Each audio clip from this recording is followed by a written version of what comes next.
Boo Bunny Plague is an action-adventure game made by On the Level Game Studios, a team of 12 out of Houston, Texas. The game retails for $4.99 on Steam. First off, let me say that it says a lot when you die during the tutorial level. None of those things are good, by the way. The story of the game is that Bunny, a robot made to sing to kids, gains sentience and goes on adventures with a warbot named Gunny. Adventures you do not participate in, you're just told that they happened. After all these adventures, Bunny has gotten pretty banged up, even though there's no discernible difference between newly awoken Bunny and Bunny after all those adventures. Either way, he needs an auto repair system, so he and Gunny turn to mercenary work to pay for one. This involves going through a world where it seems all mythological beings are real and, I guess, walk among us. The game seems to focus mainly on Norse mythology, Christianity, and a little Hindu.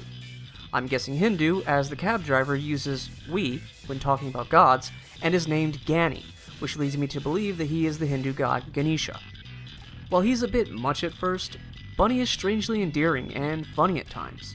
The best way I can describe him is a Borderlands 2 psycho being uploaded into a robot. The other characters in this game have about as much flavor as unsalted popcorn. Out of all of them, Gunny is the only one who helps you in battle. Though I wouldn't call it help, as he pops in and out for no reason. Sometimes he'll appear when there are no enemies around, and oftentimes he'll just leave right in the middle of combat.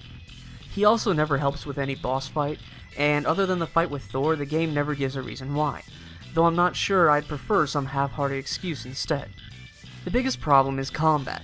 One thing you'll notice right off the bat is that there is no real way to accurately fight in this game, as there is no lock-on and Bunny swings in the direction he is looking.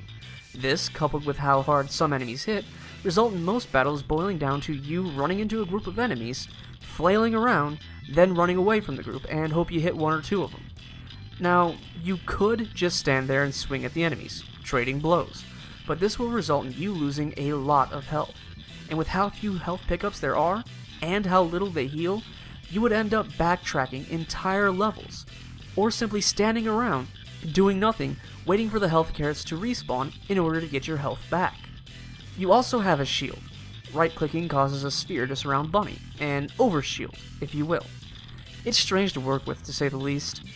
When you use it, the shield's power drains over time, making it so you can't turtle, I guess.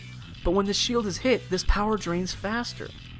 You also cannot move while using the shield, so it feels like the game is punishing you for using it, especially when you need it the most. You also have guitars hidden throughout the game that you can pick up and use against enemies. By that I mean I found most of them laying out in the open in the first couple levels of the game. The Plague is your default guitar.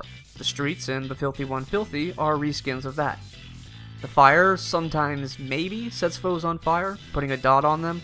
The Ice slows enemies down, even though I saw no discernible loss in movement or swing speed.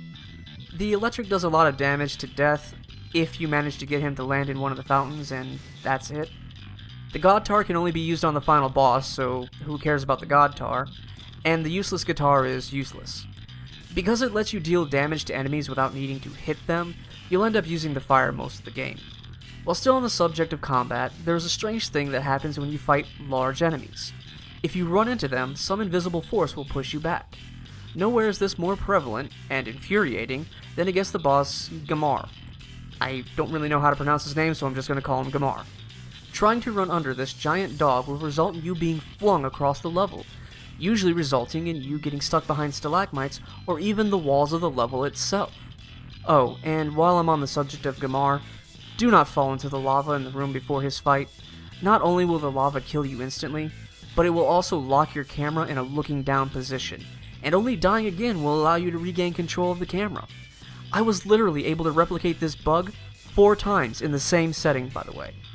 While the bosses do have mechanics, most of them are very easy to figure out and simple to master. This means boss battles are just do the mechanic, get in some damage, then dodge the boss, rinse, and repeat. And most of them are mechanics I've seen from bosses in other games, too. The most noticeable is Death, who is just the Ganon fight from Ocarina of Time. Famine is the worst, by the way.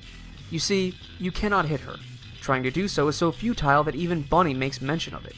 She also poisons the health carrots in the room and will siphon life from you. As such, her mechanic is to wait until she tries to siphon life. Eat a carrot and get poisoned. Then, when she siphons your life, she'll take the poison into her and be damaged.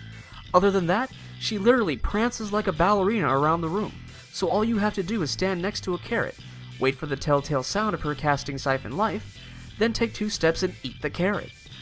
She also lobs carrots at you like a grenade, but since she moves around so much, she is usually on the other side of the room or standing with a bookcase between the two of you, so this attack does nothing.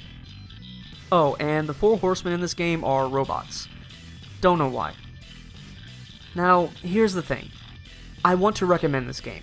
I want to say you should go buy this game, because it has a lot of charm, and I'm sure some of you will have fun playing it.